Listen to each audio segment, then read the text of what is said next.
好，回到節目，我們來看的是中國大陸持續把稀土作為對付日本的重要戰略籌碼。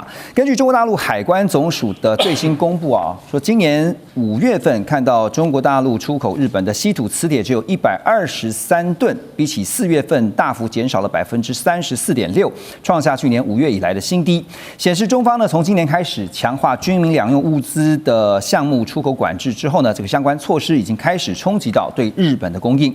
與此同時呢，這2天也看到傳出一個消息就是中日又因為稀土傳出的敏感事件，就是日本共同社報道呢，有2名日本公民今年5月份因為涉嫌違反中國大陸走私國家禁止進出口貨物跟物品罪嫌呢，在遼寧的大連遭到海關的拘留。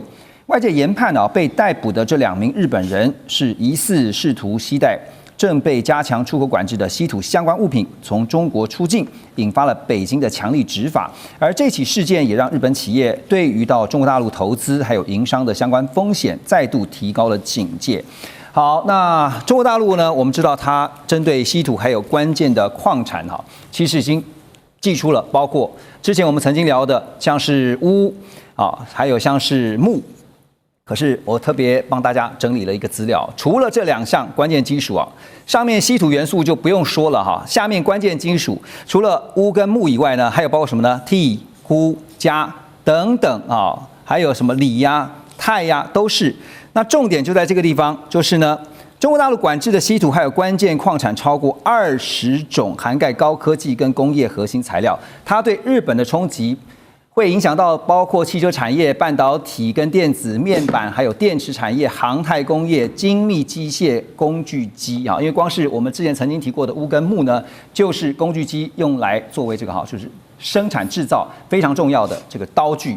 好，那我要問聶老師的是說我們現在看到北京一方面收緊稀土的管制，一方面加強執法工作看得出來稀土這張牌对日本真的奏效了。您怎麼看這個把稀土納入成為國家重要戰略工具，它背後的思維跟手段？會奏效，真的是不是真正奏效，我們還要再wait and see 了當然，這個中日發生一些問題之後，尤其高市上來講到台灣有事之後，當然中國做了非常多的動作，包括從剛開始的時候在海產上的這個經濟制裁，還有人流上的這個我們講旅遊的限令之外，那當然我覺得中國所謂到的一個太強，他手中握着太強的一個核心籌碼，也就是他的我所謂的致命王牌，就是稀土。當然還包括這些關鍵材料。剛剛的這個何龍非常用功的準備了17種稀土，這大家已經知道了，對不對？還有8種礦產，那這些都是可以讓一個國家讓它能夠舉之不前，然後投入原地打轉的很重要的一些礦產。那你說，當然，這個一個國家是不是省油的燈？尤其曾經是一個資本大國，在資本才做的這麼的前衛的一個日本，你覺得他會因此就收手嗎？不會。我們知道他沒有這個儲量，他會去找。他找到哪裡呢？藍鳥島，這個大家都知道，它深海6000公尺，的確有多少呢？號稱有16000噸的稀土。這個稀土跟各位報告，全球是1.2億噸，它就佔13%。當中國有4400萬噸當然佔的是37%。不管怎麼說，1600萬噸可以維持它100年生成。是。但重點來了，不是儲量就重要，產量很重要。你能不能產出來？它的挖掘能力非常難度非常高，這都是口號認知戰。我剛從日本回來，東京很多朋友日本人都被告知他們找到了，很快可以找出來，錯，不可能。第二個，成本很高很貴，全球都嘛知道，你去挖看6000公尺，你要挖多久多貴，還不如假設中國一放，我告訴你，你的成本可能會是中國直接買的2-3倍。當然，希望中國當然你也不能求中國了，希望中國對我們好一點，日本只能這樣子。所以這是致命王牌。那你剛剛講是不是卡得死死的？從這個角度就卡得死，所以日本苦思，對不對？其實都不是重點，產量就產出來了。精緻冶煉，你有沒有想過，這才是重點啊？許光憲從美國對不對？1951年回去之後，他去勞改營，在1972年被找去研發稀土以後，5年後1977已經把這精緻冶煉做到位，到現在已經有91%到93%的精緻冶煉功夫。對，全球只有中國啊。日本就算挖出來產出來了，就黄金山找出了沙，一堆金沙，弄出黄金，你能弄到99.9、99.7吗？難度很高。我跟你講，緩不濟急，所以。真的是卡到了，日本苦思也沒有用。日本做很多動作10幾年前記得嗎？2011年釣魚島事件發生什麼事？日本也被卡過，那時候還沒那麼嚴。他跟澳洲去簽了所謂的日澳所謂的稀土共同開發協議，簽了技術合作，有用嗎？很難，經濟也沒辦法。對，所以我剛剛講這個啊，真的是重點。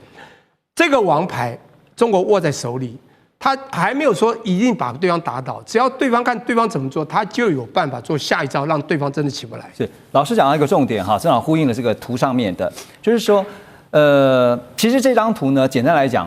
告訴大家的是說，中國大陸還有很多牌還沒有出，然後呢，日方呢因應策略是什麼呢？一直要找多元供應的來源，因為被卡住了嘛。是。那另外呢，就是要推動國內資源開發跟回收技術。剛剛你也提到了，這個不是一時半刻的事情。然後加強跟美歐合作關鍵礦產供應鏈，像澳洲也是嘛，哈。我補充一個，你剛剛講到海底，你剛剛講回收的是最可笑的，他們找到電池裡面可以連抓出來，教練，你知道的成本多高，能弄出多少嗎？我覺得這個都是有點認知戰。其實簡單講是4個字啊，緩不濟急啊。但是怎麼辦呢？現在被卡住了，所以呢，也看到中日關係也從年初以來啊，其實就是不斷的降溫啊，這可以說是降到新的低點。彭博在這個禮拜也報道說，日本首相高市早苗甚至還傳出他並不想在今年11月在深圳舉行的這個 APEC 領袖峰會期間跟中國大陸國家主席習近平會晤，原因呢就是不滿中方針對高市個人的批評言論啊。但是你換另外一個角度來看，是習近平他願意見高市早苗嗎？啊，這也是一個問題。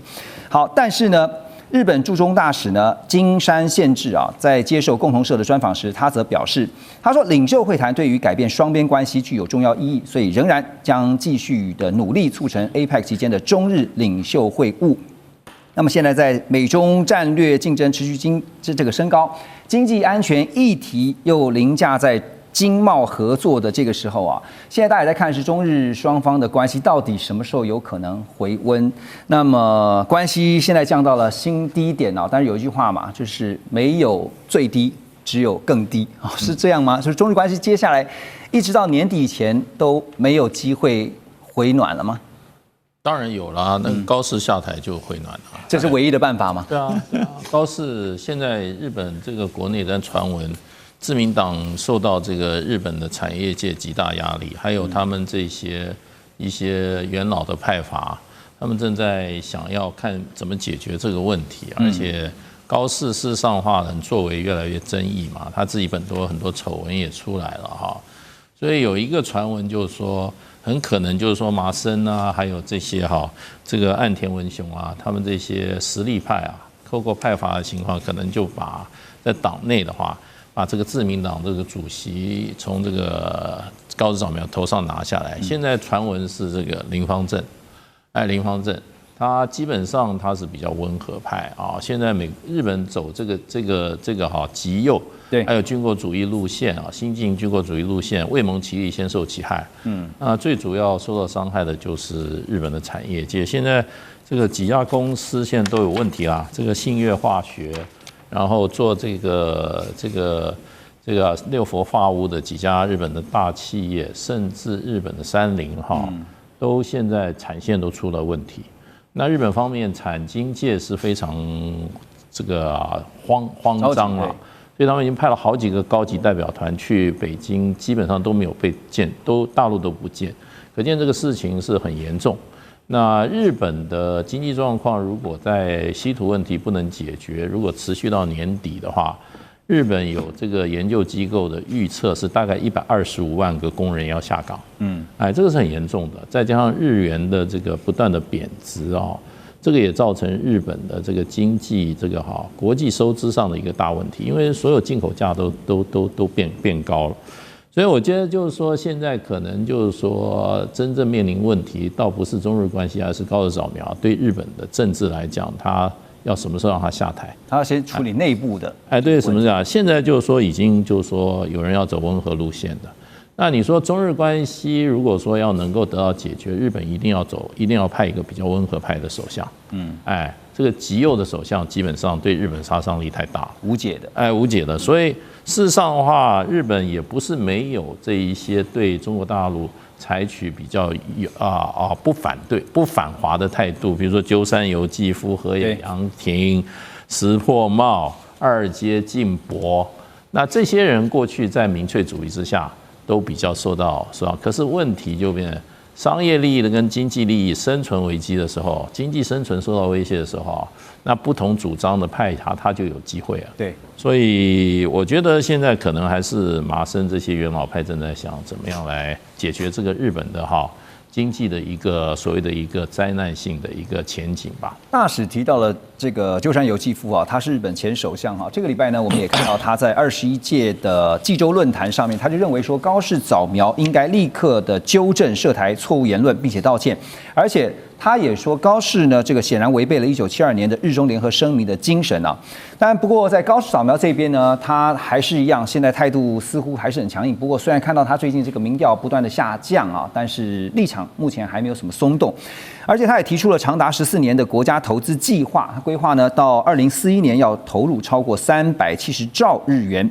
重點鎖定 AI、半導體、國防、太空還有造船這些戰略產業。那其中呢 ，AI 跟晶片投資就超過了100兆日元，希望全面提升日本的產業競爭力。另一方面由於這個俄烏戰爭還有中東衝突就凸顯出了無人機作戰的重要性，所以日本防衛省呢也加速在建構反無人機能力，計劃在2027年之前，在軍事基地、雷達站還有艦艇這些重要設施部署自主攔截無人機。根據 Defense News 的報道呢，日本防衛裝備廳呢即將要展開相關的驗證希望能夠縮短採購流程，加速無人機的量產與部署。好，那麼2026年度無人機的預算呢更提高到了2770億日元比前一年成長超過1倍。这也反映出的一件事情就是日本正在全面的強化智慧化作戰能力。不過日本把無人作戰部署列為他們未來國防發展的重要核心背後當然有一些原因是不是包括了少子化，或者說看到了現代戰爭形態的改變，還有哪些原因？金哥覺得？我想這個整個社會的原因有很多，但是呢，我覺得因為你現在所念的很多東西都是日本媒體的報道。那我比較要強調的就是，您剛剛講到它有很多的投資，那它到底能不能做得成無人機也好，晶片也好，或者無人的戰艦，或者說是這些防空需求什麼這些，我想，假如有足夠的需求的牽引，然後以及提供供給的驅動力，那任何可能性都存在。但是問題是，他現在要籌措那麼多的資源、跟資金還有預算投入，我覺得你現實去評估一下，其實是不太可能。那我在這邊要特別提醒，日本整件軍備它有它長期的脈絡。那我們呢，今天看到這幾個東一個西一個，這個系統那個系統，你要從整體來看，不能就是說只看這幾個面向，不能看單點。那馬上7月份。現在是6月底，7月份有一個重要的文件要推出来。每年的7月份就是內閣要經過內閣決議出來的國防白書，就國防白皮書。那上面就跟個流水賬一樣，它除了本篇會詳細的解釋各種的計劃之外，它的另外2個附件也會將所有的決策寫得清清楚楚。這個我們呢要知道，日本政府跟我們不一樣，我們的這個國防決策經常是這個，就是我們總統在華盛頓郵票先去這個對美國宣布之後，再會來開這個會議。日本不一樣，日本做什麼東西都有長期的，什麼中期防然後它的戰略構想一步一步來的。所以我說，與其在這邊去追逐這個日本媒體東方化、西方化這些消息面，不如去看7月份那個真正的就是經過內閣決議，因為他從2月份就是草擬完成之後，這個所有的內閣閣員他的幕僚都在審議這個東西，所以要7月份那個國防白書出來，我覺得那個是最可靠的基本盤。那您覺得日本未來在空中跟海上就是在無人化的這個作戰系統的部件戰略的重點，簡單來看的話會怎麼？我認為基本上來講，這是每一個的國家都會去走的東西，但是呢，那些東西必須顯現在一個完整長期的計劃。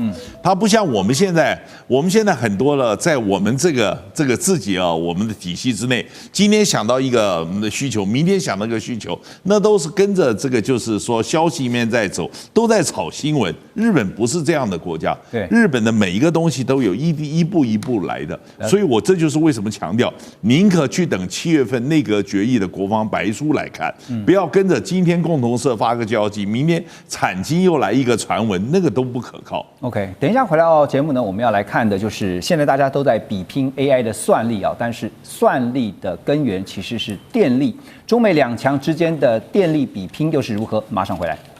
中美互動牽動全球，美中競爭，地緣爭霸，外交、軍事、科技、經濟，多元觀點，權威分析，一同掌握2026全球新秩序、新賽局。每周6日，寰宇全世界帶您走進全世界。好，回到節目這一段，我們來看的是中國大陸國務院總理李強呢，這個禮拜在夏季達沃斯論壇啊，他提出了一個全新的概念，就是中國機遇2.0，直球回應了這個近來西方國家不斷炒作的中國衝擊2.0。李強強調呢，中國大陸帶給世界的不是衝擊，而是機遇；不是威脅，而是賦能。他也反駁西方的質疑啊，說中方企業呢都是靠政府的補貼取得競爭優勢。李強說，中國科技創新快速發展靠的是超大規模市場、完整產業供應鏈，還有激烈市場競爭所形成的創新生態。另一方面，他也提到，現在呢全球創新聯動程度前所未有。但是各種的築牆設壘呢，科技封鎖也是越來越烈啊。那所以呢，新一輪的科技革命還有產業變革當中，沒有任何一個國家或企業是可以包打天下的。這番話不只是在談貿易，當然也是在談科技秩序啊。尤其現在中國大陸的 AI 發展，他們強調是開源模型。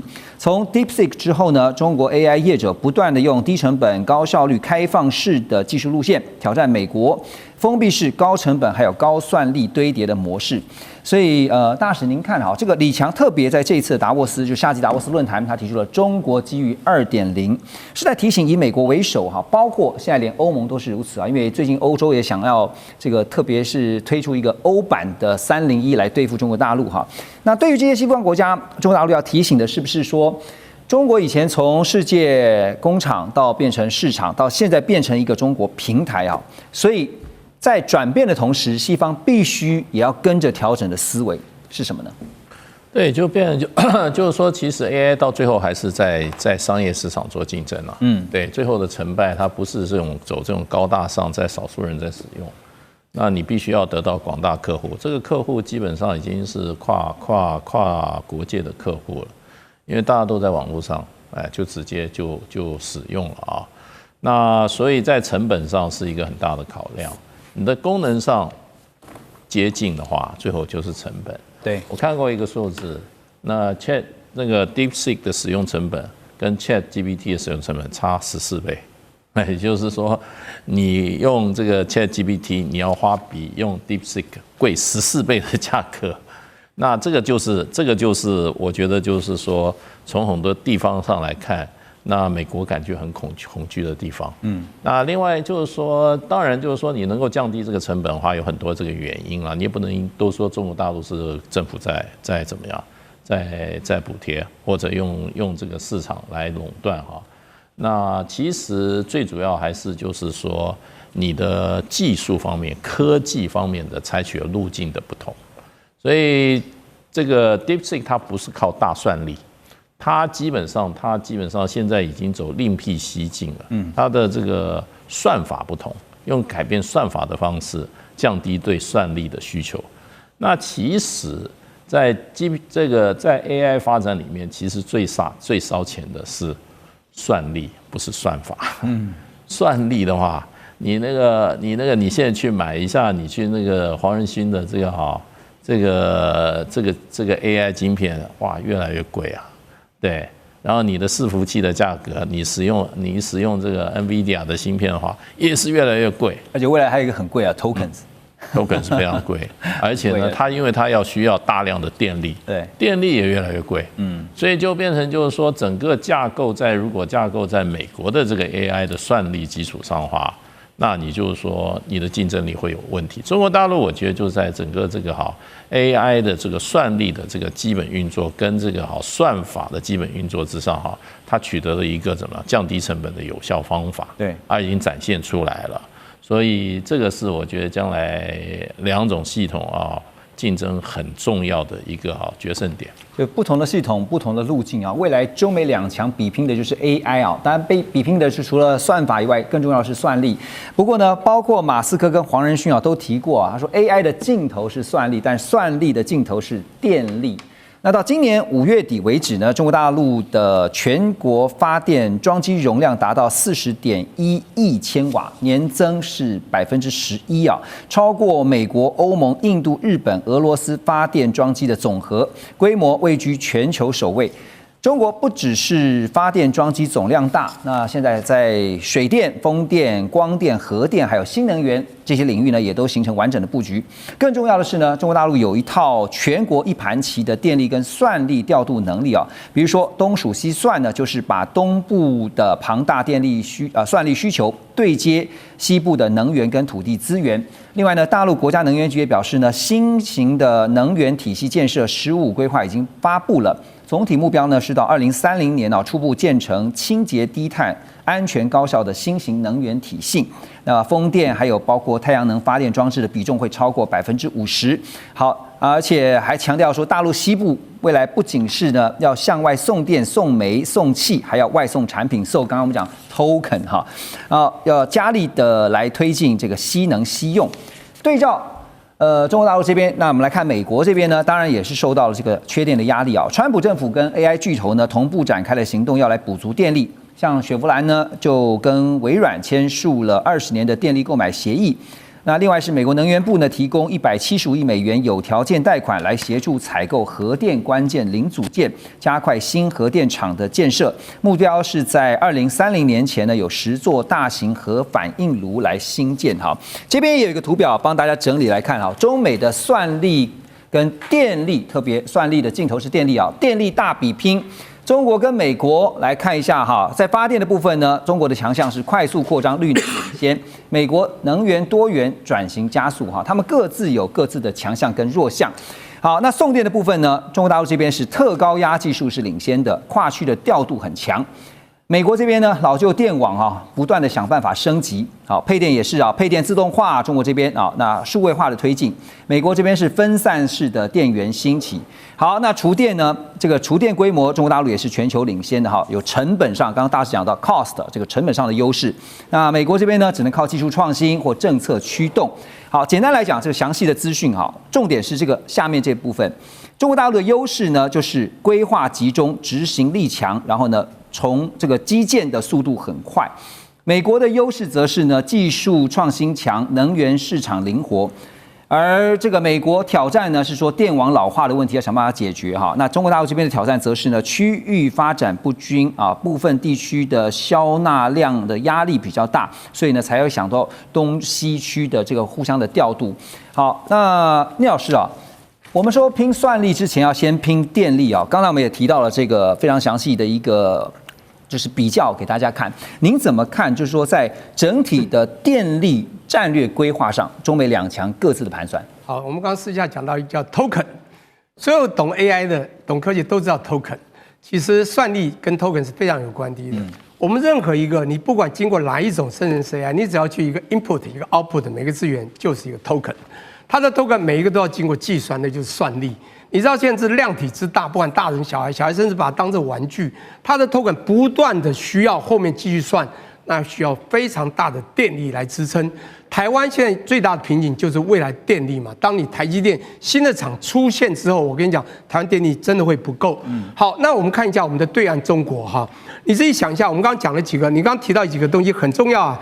東西大陸很大，14億人口哈，地形又西邊高，東邊低，有非常多，一定會片面布局不完整，很難做到的。中國都做到了。過去你有沒有聽過南水北調啊？南水動到北邊去，還有北電南送，西電東送都聽過。還有一個更重要，很少人聽過，10幾億人都在玩手機，所有的算力全部算到天空，要雲去接，雲在哪裡啊？全部會爆掉，根本會塞車。它東數字西算。到新疆去算，這個很重要。現在又來了一個西人東送，這個非常重要。這是1555計劃裡面講的，非常重要。它叫能源產業布局要雙向優化。請注意，中國它的所謂的5計劃從1950年開始的，以前要叫，現在叫規劃。“12.5”規劃，15年前，2015年，他們就做了一个非常大的口號，叫做要將中國未來所有的工廠黑貓變綠貓，做到了。現在不但做到綠能電動車什麼世界第一，現在這一次更重要，他要把所有東西叫做清潔、低碳、安全、高效的新型能源體系。對，我就講快一點。你剛剛講那個比鄰啊，我們時間非常有限。中國除了你剛剛講規劃集中、執行力強，基建當然基建除了一般基建，還有所謂的科技基建。你剛剛講重點就要贏在2塊，速度快。第二還有沒有講的？除了它成本低，剛才講到成本低，光個速度快、成本低，贏過美國。美國很早不管矽谷它的，你剛剛講技術創新講，的確很早就講還在創新。可中國呢，從基建從各種起來，它已經這樣突破，光從速度，你說兩邊都有優勢，所以從這個角度，中國還在直線陡峭向上。美國只是一陣一個，有點像波動在浮動，所以會有一個這個交叉時間。也就是我覺得你要說這兩個地方中美來比較，我覺得未來啊，中國只要穩定的走，那當然美國現在要制裁中國是無所不用其極。如果沒有辦法制約到他那麼的想象的話，將來還是有問題。我最後還加一個，中國強還在它的規劃非常完整、非常全面，還有它的產業供應鏈。其實你可以看到，在整個電的，你剛剛講的非常清楚，發電、送電、配電、儲電，它是整套系統都很強，尤其儲電這個地方非常重要。中美兩國都在布局啊，但是剛剛提到一個重點，分配的問題，還有就是調度的問題啊。另外，因為剛剛這個晉哥我們私下聊天的時候，你說這個電的問題你也很了解啊。我想電網升級未來會不會是整個 AI PK 的重要關鍵之一？我想還是要提醒一下，電力供應啊，只是在發展人工智能產業的必要條件，而不是充分條件。也就是你少這個不行，但並不是代表你有了這個就完全就是可以解決所有的問題。還有個千頭萬緒有更多。中國大陸基本整個電網啊，除了你發電供電之外，還有一個是電網。就是配電供輸，它有一個國家電網，還有一個南方電網。南方電網是怎麼出來的？當年廣東省電不夠用，廣東省說我要建一批電廠，那中國大陸是一條邊的，說不要。那現在把這個南方這幾個省，因為他們都有多餘的，他們給你弄成一個電網。我們還有一個，那國家呢還有一個內蒙古，還有個內蒙古。那東部的蒙東是國家電網，蒙西是的。你要知道，電網之間它有供需落差，還有價格矛盾。蒙西電廠當初跟陝西電廠還全武行打起架來過，所以我們知道這個今天要解決這個問題其實複雜千頭萬緒。那我要強調，電力只是必要條件，不要以為有電力強就所有問題。